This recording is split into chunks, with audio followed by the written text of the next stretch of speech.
E aí, gente, bem-vindos ao primeiro vídeo da série de materiais complementares. A ideia dessa série de vídeos é mostrar algumas aplicações de equações diferenciais, revisar os métodos de resolução, ver mais exemplos e esclarecer algumas definições que possam parecer mais difíceis. Não é o objetivo aqui justificar os métodos de resolução, isso já foi visto nas aulas. Aqui vamos simplesmente aplicar esses métodos em muitos problemas. Antes, então, vamos fazer uma pequena revisão sobre equações separáveis. Uma equação é separável se ela for de primeira ordem e se ela puder ser escrita nesse formato. Ou seja, a derivada ela pode ser escrita como um produto de uma função da variável independente, nesse caso aqui a variável independente é x, vezes uma função da variável dependente. E o roteiro que a gente viu na aula é o seguinte. Primeira coisa, a gente tem que olhar para as raízes da função g. Então, a primeira coisa que a gente vai fazer sempre é resolver essa identidade aqui. Tá? Essa equação ela pode ter vários tipos de raízes, né? Pode ser que isso aqui não tenha nenhuma solução, pode ser que isso aí tenha somente uma solução, ou até infinitas. O próximo item a gente vai trocar a notação. Então, trocar a notação da derivada, a gente tira o y', coloca então dy dx e reescreve aqui o resto da equação. O próximo item dá início então à separação de variáveis. Eu vou dividir toda essa equação por g de y e multiplicar por dx. Então, vou dividir tudo por g de y. Notem que a gente já pode fazer isso porque o caso em que g de y é zero, a gente já tratou aqui no item 1. Então, aqui a gente está lidando com os outros casos. Então, 1 sobre g de y, isso aqui vai ser igual a f de x. Aqui o dy dx, eu vou deixar o dy e vou multiplicar tudo por dx. Assim. O item 4, eu integro esses dois lados. Então, eu vou integrar aqui 1 sobre g de y, dy, e aqui integrar f com relação a x. Supondo que a integral de 1 sobre g seja alguma função h, então vou escrever aqui h de y, a integral da f minúsculo vai ser alguma f maiúsculo de x. Cada integral dessas é uma integral indefinida, então cada uma delas dá origem a uma constante arbitrária que eu vou agrupar aqui do lado direito como uma só. Então, esse daqui é o resultado de toda essa operação e muitas vezes a solução geral da equação já vem dessa expressão aqui, junto com as soluções que a gente já encontrou lá no item 1. Notem, né, que os valores de y que zeram g dão origem a funções constantes que satisfazem a equação diferencial. Então, deixa eu colocar aqui as outras soluções que a gente encontrou no item 1. Então, isso daqui forma a solução geral. Então, se o problema vem com uma equação associada a alguma condição inicial, esse é o momento em que você usa, então, a condição inicial. Então, item 5, a gente vai usar. Então, é isso. Vamos para o primeiro exemplo. O primeiro problema que a gente tem é um problema de datação por carbono e ele diz o seguinte. A quantidade total de carbono 14 presente em uma determinada amostra satisfaz essa equação diferencial. É uma equação diferencial de primeira ordem, separável. Notem que aqui na equação diferencial tem esse K, que é uma constante, e a princípio a gente não tem informação nenhuma sobre ele. Primeiro item. Sabendo que a meia-vida do carbono 14 é de 5.730 anos, eu quero determinar uma expressão para essa função Q de t, a quantidade de carbono 14 em cada instante t, dado que a amostra inicial contém uma quantidade Q0 de carbono 14. O que é a meia-vida, relembrando? A meia-vida de uma substância é o tempo que ela leva para decair pela metade. Então, o que esse item A está me dizendo é que, após 5.730 anos, a amostra conterá somente metade dessa quantidade de carbono 14 inicial. Isso está dizendo que Q de 5.730 é a metade da quantidade inicial, ou seja, isso aqui vai ser 1/2 de Q0. Tá? Então agora a gente já tem informações suficientes para determinar essa função Q de t. Então a gente tem aqui a equação, a condição inicial, vou escrever ela aqui em cima, Q de 0 é igual a Q0, e tem uma informação extra. Lembrando que a equação diferencial contém uma constante e que o valor dessa constante não é dado no problema. Certo? Depois o item B é uma aplicação dessa expressão que a gente encontrou no item A. Ele diz que um osso fossilizado foi encontrado e continha só 5% da quantidade inicial de carbono 14. E a gente quer determinar a idade do fóssil. Resolvendo o item A, a gente vai ter uma expressão para quantidade de carbono 14 em qualquer instante de tempo. Então, o que a gente precisa descobrir é qual instante para que Q de t, ou seja, a quantidade de carbono presente nesse fóssil, seja só 0,05 da quantidade inicial. Então, esse daqui é o item B, isso aqui é o item A. Vamos limpar um pouco a tela, deixar só o que interessa. Está aqui o problema, então essas duas primeiras linhas elas dão origem a um problema de valor inicial, e aqui a gente tem uma informação extra sobre o fenômeno.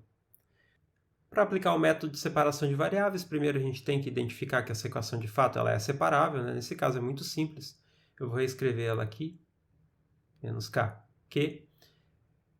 Isso daqui é uma função da variável dependente, e aqui eu tenho uma função da variável independente. A variável independente aqui é o tempo, então f de t vai ser só menos k. Tem várias formas de fazer essa divisão, eu optei por essa.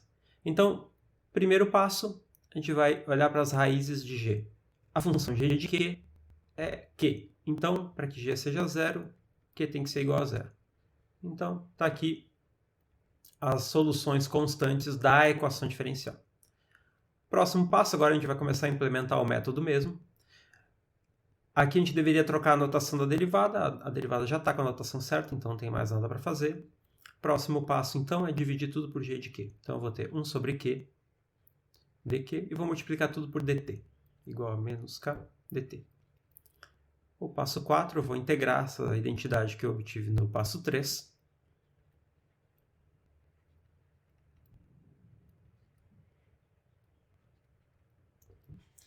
Então, integrando 1 sobre q, eu vou ter ln do módulo de q, integrando k, vou ter k vezes t, e aqui a constante arbitrária. Aqui eu tenho um logaritmo aplicado em módulo de q, a gente pode eliminar esse logaritmo aplicando exponencial em toda essa identidade. Então, aplicando exponencial, eu vou ficar com... Vou fazer esse passo só essa vez. Aplicando exponencial, eu vou ficar com e na menos k t mais c. Exponencial com logaritmo, fica módulo de q. E aqui eu vou separar essa exponencial. Vou deixar e na c vezes e na menos k vezes t. Se o módulo de q é igual a isso, significa que q pode ser mais ou menos aquilo ali.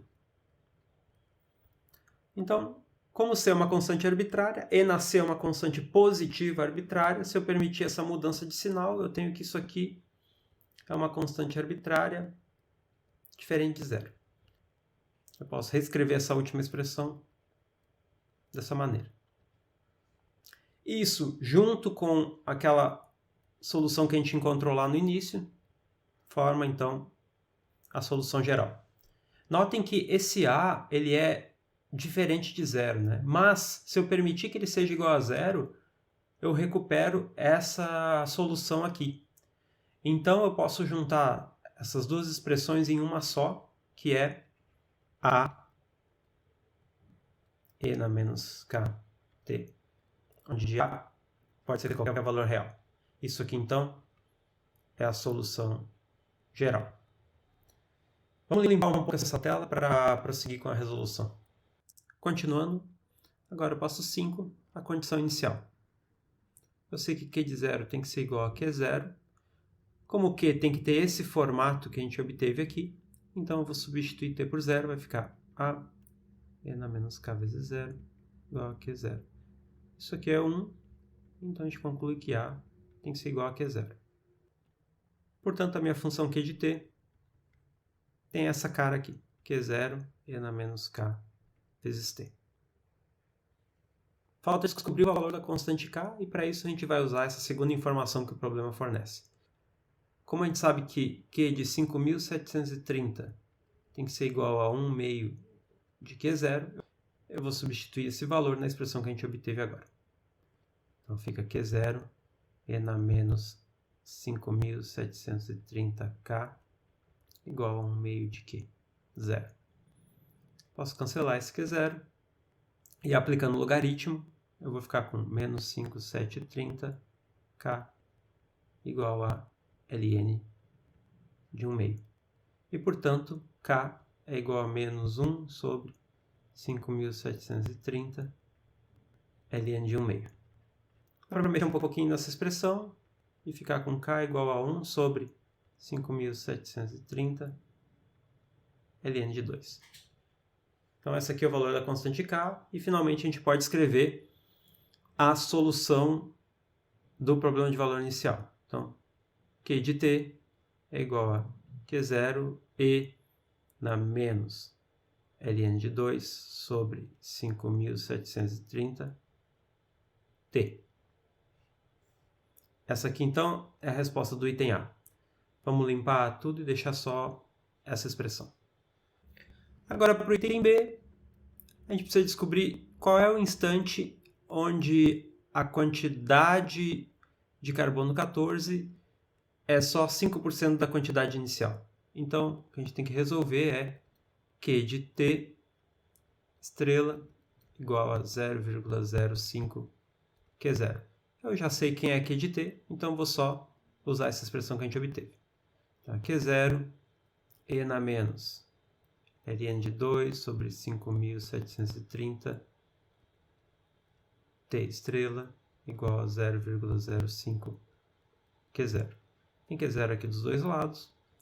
Então, aplicando o logaritmo, eu vou eliminar esse exponencial e vou ficar com menos ln de 2 sobre 5.730 T estrela igual a ln de 0,05. Resolvendo para T estrela, eu obtenho que T estrela é menos 5.730 ln de 0,05 sobre ln de 2. Isso aí é aproximadamente 24.764 anos. Então tá aí, resolvido. Vamos para o próximo. O segundo problema trata da lei de resfriamento de Newton, e a gente tem que a temperatura T de um objeto que se encontra em um ambiente de temperatura constante Tm evolui de acordo com essa equação diferencial de primeira ordem. Como Tm é constante, todo esse parênteses aqui a gente pode tratar ele como uma função da variável dependente T. Aqui aparece uma constante K que tem o mesmo papel da constante do exemplo anterior, né? O objeto cuja temperatura a gente quer analisar é um bolo que foi retirado do forno a uma temperatura de 180 graus. Esse bolo é colocado em um ambiente com temperatura de 25 graus, e o que se percebe é que após 3 minutos a temperatura desse bolo cai para 100 graus. Com essas informações a gente tem que determinar uma expressão para a função temperatura do bolo. Primeira coisa, né? Qual é a condição inicial que a gente tem? O bolo ele foi retirado do forno a 180 graus. Então, essa aí é a condição inicial. A temperatura inicial é 180. Outra coisa é que ele foi colocado em um ambiente de temperatura 25 graus. Então, 25 é o Tm que aparece lá na equação diferencial. E a informação extra que a gente tem é que, passados 3 minutos, a temperatura é de 100 graus. Então, a temperatura após 3 minutos é de 100 graus. Essas são todas as informações que a gente precisa para, então, determinar uma expressão para a função t de t.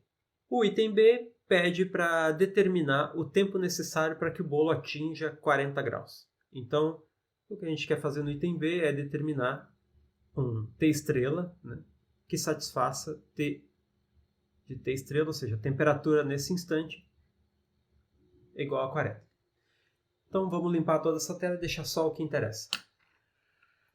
Primeiro passo, a gente vai lidar com o problema de valor inicial.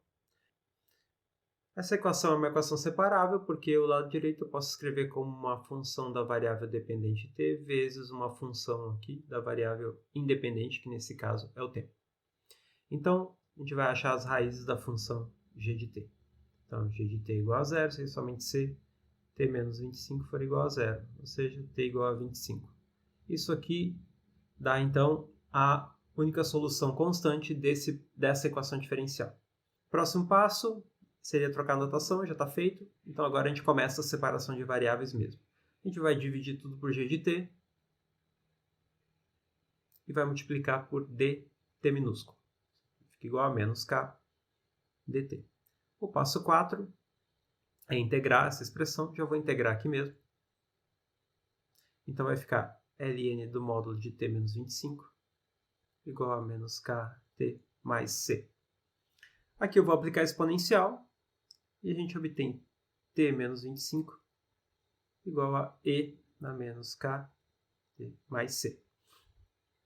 Se o módulo disso é igual a exponencial, significa que t menos 25 pode ser mais ou menos tudo isso que está aí. Já vou separar aquela parte da exponencial que contém a constante arbitrária. Vou chamar isso aqui de uma constante a.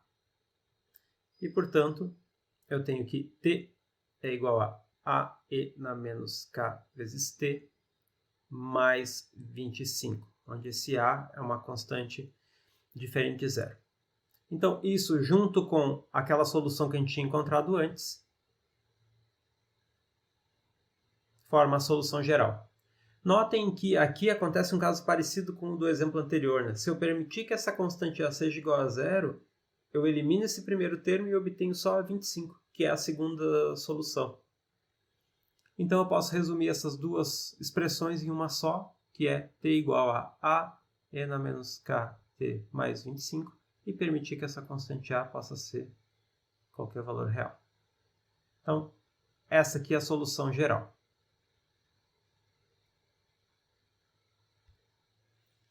Vamos limpar tudo e deixar só a solução geral. Próximo item da resolução é usar a condição inicial. Então, eu sei que t de zero é 180, então eu vou trocar t por zero na expressão que eu obtive anteriormente. Então, eu tenho a e na menos k vezes zero mais 25 igual a 180. A igual a 180 menos 25. E eu fico com a igual a 155. Logo, na expressão para a função temperatura, né, eu já tenho o valor dessa primeira constante a. Falta descobrir o valor dessa constante que aparece na exponencial. E para isso, a gente vai usar a outra informação que o problema dá. Então, sabendo que t de 3 é igual a 100, eu vou substituir t igual a 3 na expressão que eu obtive. Agora, eu já sei o valor de a, então eu tenho aqui 155 e na menos 3k mais 25. Isso aqui é igual a 100. Então, 155e na menos 3k, isso aqui é igual a 75. Portanto, a exponencial de menos 3k é igual a 75 sobre 155. Aplicando o logaritmo, eu obtenho que menos 3k é igual a ln de 75 sobre 155. E, portanto, a constante k é menos 1/3 daquele logaritmo.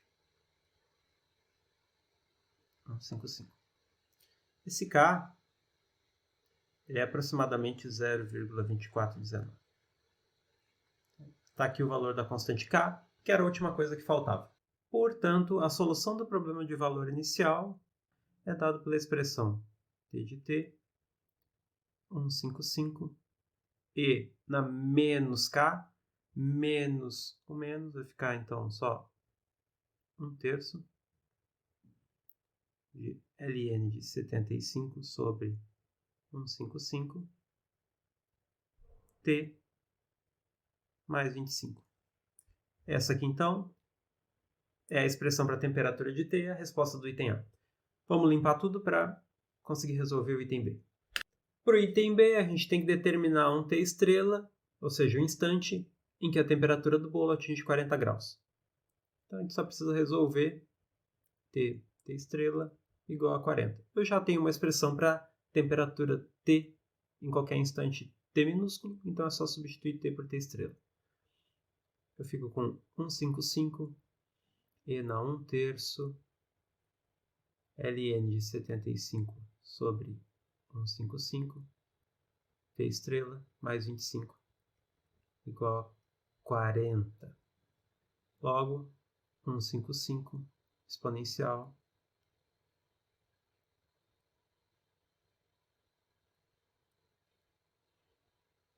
isso aqui vai ser igual a 40 menos 25, fica 15. Agora eu divido tudo por 155.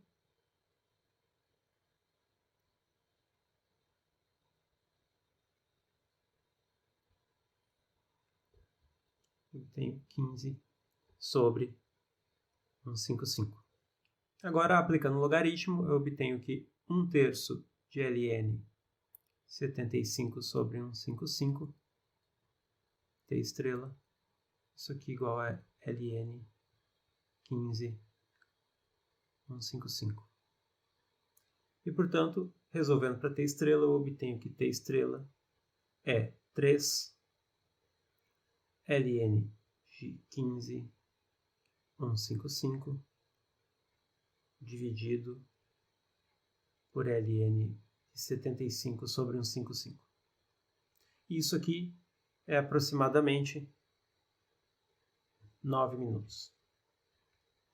Então, esse aqui é a resposta do item B. Como que fica o gráfico dessa expressão T de T? Notem que isso daqui nada mais é do que uma exponencial, né? É uma exponencial com um coeficiente aqui negativo, porque a razão, 75 sobre 155 é menor que 1, então o logaritmo é negativo, vezes 1/3 continua negativo. Então isso aqui é uma exponencial decrescente, que está deslocada na vertical até a posição 25. Então o gráfico fica assim, e a gente pode verificar onde é que está a solução do item B aqui. Então, a temperatura chega em 40 graus, num instante aqui, um pouco antes de 10 minutos. Então é isso, vamos para o próximo exemplo. Esse é um exercício onde a gente precisa não só determinar uma expressão para a solução do problema de valor inicial, como também determinar o intervalo máximo onde essa solução está definida. Então, vamos lá, vamos resolver essa equação, né? Vou reescrever ela aqui. Notem que eu posso escrever esse quociente como sendo x vezes 1 sobre y², e, portanto, aqui eu tenho a minha função g de y, e aqui eu tenho a minha função f da variável independente x. Então, essa equação é uma equação separável. Então, vamos implementar o roteiro para resolver equações separáveis. A primeira coisa é olhar para as raízes de g. Notem que g é um quociente, né? Quociente 1 sobre y², e um quociente só é zero quando o numerador é zero. Como o numerador aqui é sempre 1, isso aqui nunca acontece. Então, não existe nenhum valor real tal que g de y é zero. Então, o item 1 não gera nenhuma solução para a equação diferencial. Vamos começar então agora com o procedimento de separação de variáveis. A primeira coisa é trocar a notação. E o item 3 agora eu vou dividir por g de y e multiplicar por dx. Vou ficar então com y² dy igual a x dx. O item 4, eu vou integrar essa expressão que eu obtive no item 3.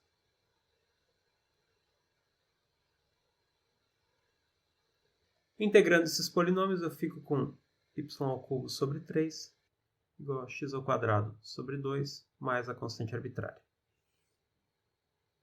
Aqui a gente pode isolar o y que aparece na expressão, multiplicando tudo por 3, primeiramente. Notem que C é uma constante arbitrária, então 3C é uma outra constante arbitrária, eu vou chamar de A. E agora eu posso extrair a raiz cúbica. Então, y vai ser igual a raiz cúbica de 3x² sobre 2 mais A. Essa daqui, então, é a solução geral do problema. Próximo passo, a gente vai usar a condição inicial. Então, eu sei que y de 0 tem que ser igual a menos 1. Então, eu vou trocar x por 0 nessa expressão que a gente obteve antes. Então, eu vou ficar com 3 raiz de 0 mais a igual a menos 1. E, portanto, a raiz cúbica de a tem que ser igual a menos 1, o que implica que a tem que ser igual a menos 1 ao cubo. E, portanto, a igual a menos 1. Portanto, a solução do problema de valor inicial é essa expressão aqui, com a igual a menos 1. Deixa eu limpar esse lado esquerdo. Portanto, a solução do problema de valor inicial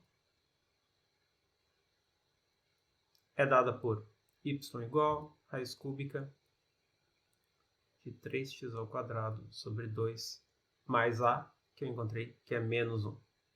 Então, essa daqui é a solução. Vamos limpar esse lado direito para determinar o intervalo máximo da solução. Para determinar o intervalo de validade da solução, eu preciso determinar duas coisas. Eu preciso determinar o domínio em que essa expressão aqui está definida como função e depois verificar o conjunto em que essa função satisfaz a equação diferencial. Então, primeira coisa, vamos olhar para o domínio natural da função. Notem que essa expressão da função y está definida em toda a reta, porque eu tenho aqui a operação x² que está definido para todos os reais, e depois de algumas multiplicações e subtrações eu extraio a raiz cúbica, que também é uma função que está definida em toda a reta. Então, o domínio natural dessa expressão para y como função é todos os reais. Agora eu preciso determinar onde que essa expressão faz sentido como solução da equação diferencial. Notem que a equação diferencial ela envolve aqui do lado direito um quociente de x por y². Para que esse quociente esteja bem definido, esse denominador não pode ser zero. Então, os pontos onde y² é zero não satisfazem a equação diferencial, porque a equação diferencial não está definida nesses pontos. Logo, de todo esse domínio natural da função que eu determinei no item 1, eu preciso encontrar os pontos onde a função y é zero, que são pontos onde a equação diferencial não é satisfeita. Então, vamos determinar onde que y² é zero. Bom, y² é zero se somente se y for zero. E para que y seja zero, eu preciso que o resultado de toda essa operação seja zero. Isso só acontece nos pontos em que 3x² sobre 2 menos 1 é igual a zero, ou seja, onde 3x² sobre 2 é igual a 1, que são os pontos em que x² é igual a 2/3. E x² é igual a 2/3 se somente se x for mais ou menos a raiz quadrada de 2/3. Portanto, de todo esse domínio natural da função y, eu preciso excluir os pontos onde a equação diferencial não está definida. Então, deixa eu desenhar a reta real. Aqui está a origem e vou marcar os pontos que a gente encontrou agora. Menos raiz de 2/3 e raiz de 2/3. O item 1 garante que essa função, que essa expressão para y está definida em toda a reta.